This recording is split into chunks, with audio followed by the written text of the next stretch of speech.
Welcome back to the Titanium Hangar. Happy Friday, everybody. Hope everybody is doing well today. Today I want to talk to you about a concept. Is yours too big? Is your collection too big? So big. And we're going to discuss this as someone who constantly is concerned about this kind of a topic. We're going to talk about a few things, whether it be display or storage or finance or some of these other topics I have on here. We're going to get into talking about this. But is your collection too big? And that should be a good thing to celebrate. We'll talk about this and more coming up.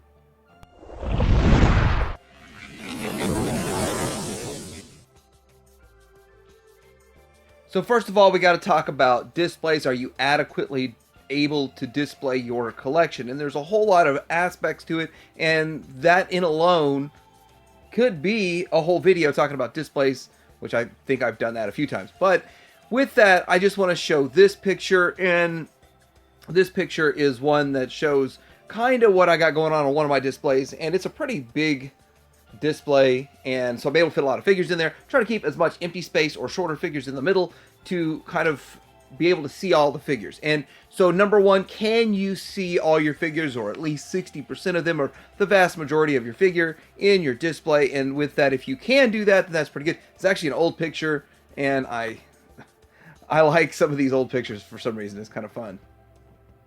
But if you can adequately display your collection, then you can actually thoroughly enjoy your collection. And if your collection is too big, then there's other ideas on this. But I was just talking to a friend of mine, and it's not Masterpiece Transformers. He collects Marvel and DC, but he has a lot of figures, and he's been buying every iteration of them for a decade, and has, I don't know, 12 Iron Mans, 15 Spider-Mans. I'm not sure how many. But so many, it's just almost mind-blowing. But they're all just standing in there, and you cannot really see the ones behind the ones in the front. You just see the front row, and just oceans of them going back. And as he sold a third of his collection off, and he's able to display them and spread them out a little bit more, he said he's enjoyed his collection a whole lot more. He said it was too big about 2 years ago, and he's been selling pretty much nonstop for 2 years, dwindle it down to just his favorites, and he's enjoying it more. But I think I'm starting to get ahead of myself, because that's a whole other topic, getting into the boxes. Now, are you a collector that has all your figures still in the box? Maybe you've opened a handful, have one small shelf to display, and it looks great, but the rest are in boxes. Now, that is how I collected for about 5 years of Masterpiece. And I really didn't fully commit to Masterpiece, and definitely not to third party. So I have all of these in boxes for the most part. And sort of it works into its way if you say you get all of the Lamborghinis, and I don't know, there are 12 of them or something like that. It goes up to G, I think. But if you get all of them, do you really open them all and display all of the different colors of the same exact mold? And so there's so many angles to this. But I was an in-box collector, and you really can't enjoy Masterpiece Transformers in the box. And I finally overcame that by buying a used collection of third party for, I mean, it was $750, but it was cheap comparatively. And they were all open and used, so I wasn't out anything by opening them. Didn't lose any value. Then I started realizing that a lot of these figures have a very similar value that are opened versus new, but you're always going to get a little bit more value out of a sealed in the box versus open. But anyway, I converted from the keeping them in the box, and I enjoy it so much more. Well, next up on display, be honest, is this how you display your collection? Is your collection predominantly in totes? And I gotta tell you, I hear this from a lot of people that most of their collection is toted up, boxed up, and not on display. And with that, you might have too big of a collection. Now, I still can understand that whole mentality, and we're going to kind of get into that. And boxing up space is always going to be a premium. Space is always going to matter. And with that, how do you swap these out, or what is your routine, and what do you display? Do you display what you like the most? Do you keep the stuff you like the most in the totes because you don't want them to get damaged and you want to keep them safer? So there's a lot of different angles to it, but are you one of those stores them in totes, displays them in totes? So another factor that could make you end up with a collection that's too big is collecting multiple scales, and I'm very guilty of that. I tried to fight off Legends as long as I could. I made a funny video about how I started collecting them, and then that made people mad too, by the way. Anyhow, I'm kind of collecting them all. So you're collecting Masterpiece, you're collecting Mainline, you're collecting Legend, you're collecting Vintage. So you kind of, for me, I started making some rules. I don't really go after Vintage anymore because I've got most of it, but I'm missing parts and pieces. I just don't go after it anymore. And with that Legends, I just try to sort of keep up with it. I try to keep my favorite one of each character, unless it's a main character. I do have two. So with all of that, it's rules. You got to have rules for yourself, rules for your collecting, or it just gets ridiculously out of hand. Okay, it's gotten ridiculously out of hand, but still, rules do make it a little bit better, or guidelines for collecting for happiness.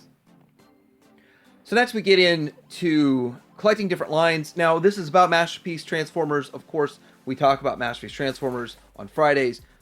But if your collection is too big of Masterpiece Transformers, then your collection might be too big of other things too. Or you start having to sacrifice space if you want to display other things. But I think that you could kind of get fulfillment out of it. There's a lot of reasons why people collect more than one line. And it does make you appreciate your main collection of Transformers so much more to branch off, do something a little bit different, and then come back. But with that, some people would also argue if you're displaying different lines in a picture like this, they say that looks cluttered and too much in there. To me, I feel like there's no wasted space. And then you get into something along the lines of this, where I don't have very many multiples in here, just the variants. And if there's a couple, 2 or 3 of the same figure, that's because they're variants, and that's it. And with that, I feel like that is an adequate way to display, and I can enjoy it. But if you're collecting multiple different lines, your collection gets big fast. It does. It just starts to get big, and at what point is too big? Now, I had to throw a Voltron in here because this kind of fits into too many of the same figure. And Voltron is probably, in my opinion, that and Optimus Prime are the ones that I think show up the most, because they keep making the same old thing over and over. You get the Lion Bot, you get maybe, we're up to like 2 vehicle Voltrons that are out, and in modern day, in correct sort of scale. But with that, they just keep putting out the same old thing. We just keep buying the same old Voltron. I just got a second, the KO of the Blitzway, and I reviewed that one. And so Voltron's top of my mind right now. And I'm just thinking, what else could we get for Voltron that would make it more interesting? Instead of having all of the same stuff, just a whole bunch of different companies of the exact same thing with different iterations. Could we get a Row Beast? Could we get maybe this Voltron 2 that I don't have, and very few people have this. I understand this is super rare, and if some company made it, would it even sell? Would it make your shelf more interesting, or would it just be like, why do I want that? So there's a whole lot of different angles to this focus collecting and having too much of the same character. And even though this is a Voltron, it looks different. I like different sometimes. Then you got to get into, does your display look good? I mean, does it look good, or does it look like trash? I mean, do you have it sort of looking neat and organized, or is it just mess? I mean, there's different ways to it. And then you've got, of course, the catchphrase, the line that you're going to get if your collection starts getting too big, that hoarding, and that always comes into play when you talk about, is your collection too big? But with that, those are things to be mindful of. There's different ways to store, and we're about to get into all of that. But I have some rules in my house set by my wife that I'm not allowed any of the collecting to be in any of the living spaces. So it can be in the 3 rooms that are allocated, and that's it. And one of the rooms she didn't know was that I thought wasn't a living space. Anyway, there's just so many places that you could even spread out to. But yeah, my wife put a hard stop to certain areas, and I'm glad she did. It's kind of nice, and it kind of gives you boundaries, gives me boundaries, and I know where maybe I won't get into those next 7 vintage toy lines I was thinking about doing. And with that keeps your collection from getting too big. Now, this one might be pretty controversial. Do you have a storage unit that you store your collection? And if so, is it a permanent, or is it just, hey, I need it there for 2 months while I'm moving or something? I have a friend that does store his collection in a storage unit. He says that it's worth the money every month to store his collection because of the fact that he doesn't want any clutter in his house, but he wants his display to look good, and he swaps it out between 5 different franchises. So his entire collection room is swapped out with a whole different franchise each time. He has a huge collection, and he says it's much better to do that than to rebuy it. But if you're spending, $100, let's just say 100 a month on storage, you think about that's 1,200, maybe even up to 2,000 a year that you could be spending on collecting if you didn't have the storage unit. But that's also that much less that you'd be acquiring, and so your collection wouldn't be getting that big. So there's a lot of different angles to it, but the storage unit is a bit controversial. But I got to tell you, what's the price on enjoying your living space in your life that much more? Then there is too big of bots and the city bots, and I even had a place to display. I still could display one of these, but I guess I'm having to come to grips with reality. I mean, I probably should have known better. And I should have known better not to fall in love with you. Now you're just a faded memory.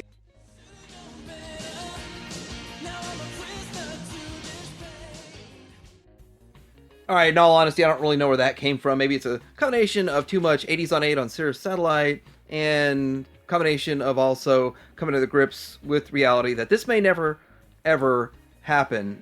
But these city bots are big. They will take up a lot of space. But let's talk about what will happen.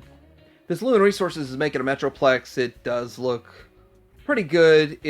I'm hearing price-wise going to be like 700 to 1,000, maybe even 1,100. But still no confirmation on price anywhere yet that I've seen. But pre-orders are between 100 and 150 depending on where you pre-ordered already, and that's an indicator that it's going to be very, very expensive. It's going to be about 47 inches tall, and so that's 4 foot. It's pretty much a 4 foot tall, and with that, it's impressive. But this is where you start saying your collection is going to be big. Even if you only have a few bots, then you get this. You got a big collection. That's big size-wise, take up a lot of space. And it starts to make me think twice about whether or not I'd get into this. I have a spot that I could put it. And a couple of other things, like we see if Fort Max ever really did come from Fans Toys, this comes from Lumen Resources. I would not want to see a war of different companies fighting this out, battling this out, and all of us getting 4 different Metroplexes. I know there's Like Toys out there, and I don't know what's going on with that project just yet, but if you did see multiple companies putting out multiple offerings, wouldn't it be better that they're doing it like this, where Fans Toys gives you one, and then Lumen Resources, or W Resources now, gives you one, and then another company does a Scorponok, another company does Trypticon, or something along those lines? That would make sense, but that would make your collection too big, right? So the next topic is, if you feel like your collection is too big, there are pluses and minuses and advantages. If you've been collecting as long as I've been collecting, then you can usually sell your stuff off to help pay for the next purchase. So maybe you get to a certain point and hey, it's big enough, I'm going to sell a few things before I buy more stuff. And that sounds way, way easier than it really is. It is really hard to sell stuff for the price that you paid. A lot of times you got to come to grips with reality. You're selling it for less than you paid. But this gets into another topic I'm going to have another week about, is it more fun to buy or more fun to sell? And it really depends on where you are in your collecting sphere. And is it someone who just started collecting is having more fun buying? Someone who's been in it for 30 years is having probably more fun selling for a lot of different reasons. But there's that's a whole rabbit hole to go down. But you also want to support your habit. And supporting your habit is much harder than it sounds. So from a financial aspect, if your collection is too big and you've put too much of your financial resources towards collecting, you might let other things go, like your house. Your house might be going downhill a little bit. And this actually was an eye-opener for me, because with the storm that we had and the insurance paid out, they did really good. I'm not upset about anything, but it's an eye-opener what they cover and what they don't cover in those kinds of situations, and your out-of-pocket outlays could be a little higher. I'm perfectly happy with how it went down, and it's pretty much almost over with that segment. But there are more things I want to do to the house, and with that, it just kind of gets I need to be focusing on that too, more than collecting for a while, and that's going to be something on my list for probably the next 6 months, get a few more projects done. But with that, you have other responsibilities, and sometimes collecting kind of takes your attention away from that, especially when your collection gets too big. But it's way more fun to collect in the winter season, because you don't got to mess with all this. That's for sure. But hey, got to keep that mower running. But at the end of the day, collecting should be fun. We should be doing this and having fun. But there are some chores. There's a lot of work that goes along with this. And I would also say maintenance that goes along with this along the way. But let me know what you think about this in the comments below. Do you feel like your collection got too big? Do you feel like you're just starting out and there's no such thing as too big? Because I'd be curious to hear what you guys think. And what are other points in this conversation that I missed, because I always do miss something. Let me know. Like, subscribe. Come here and hang around.